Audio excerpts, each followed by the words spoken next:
Hi everyone, my name is Peter Arseneault. I'm the Milken Educator from 2015 from the state of Connecticut.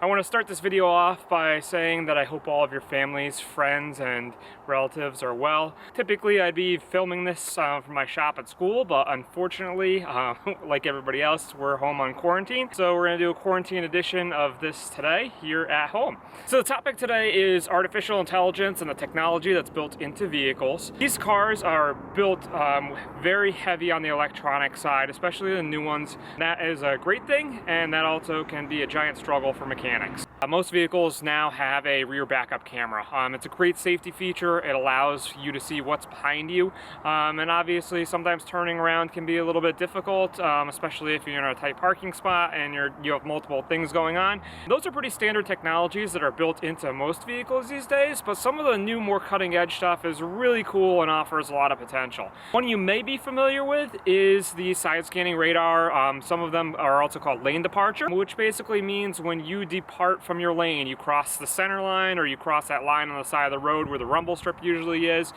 that will trigger some type of alert inside the vehicle. Some cars offer like little indicator lights, some offer kind of a beeping sound.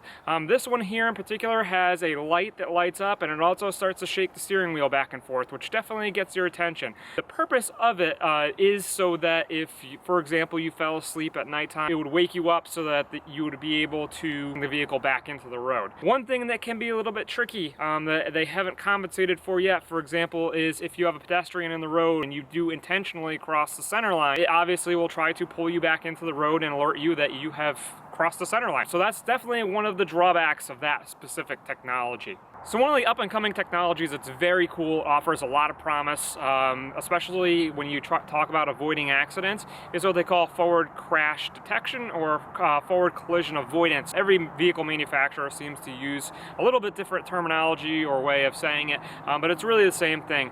This vehicle has a camera or a sensor that's directly behind the rearview mirror on the windshield. On the inside of the vehicle, what it does is it predicts, or it sees what's in front of my vehicle as I'm driving down the road. So it can detect if something is stopped in front of me. It can detect if there's a vehicle that's traveling at a slower speed or a faster speed in front of me. And let's just give the example of a vehicle was stopped, it was in front of me, and I am not paying attention and I'm on a path to collide with that vehicle.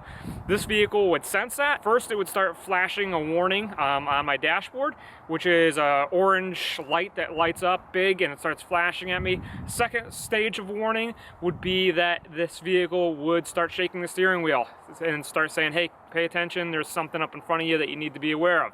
If I still didn't respond, what it would likely do, it would apply the brakes and stop the vehicle before I collided with what's in front of me.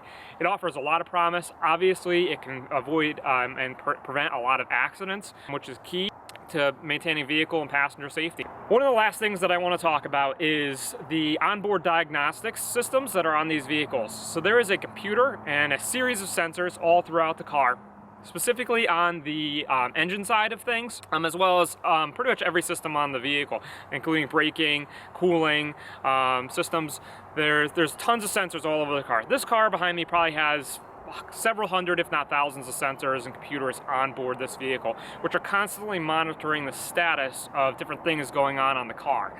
For example, wheel speed sensors can determine if I'm slipping on ice or if my wheels have locked up and I'm sliding down the road, and it can automatically apply the anti-lock brakes. There are other systems and other sensors that are on these vehicles that maintain its emissions, make sure it's compliant, make sure that I'm not polluting the environment excessively. In addition, it has a system, it's known as Onboard Diagnostics. Most are version 2 unless you have an older vehicle. And what it does is if the vehicle malfunctions, if the engine isn't running correctly, it will throw a code known as a trouble code into my computer system, and it will alert me, usually through the form of a check engine light. That's a really helpful tool. It's a really helpful piece of information which can help me determine what is going on with the vehicle and how to repair it. So these vehicles are extremely technology savvy. They're really heavy on electronics. It can be great, it can be horrible, depending on the situation that you're in. Electronics, you know, we have a car that's getting weathered, it's out in the rain, the salty roads.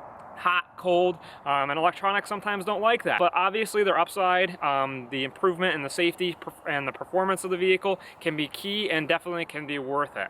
I appreciate your time today, and again, I hope all of your families are well and that you're enjoying some time at home with families during this quarantine.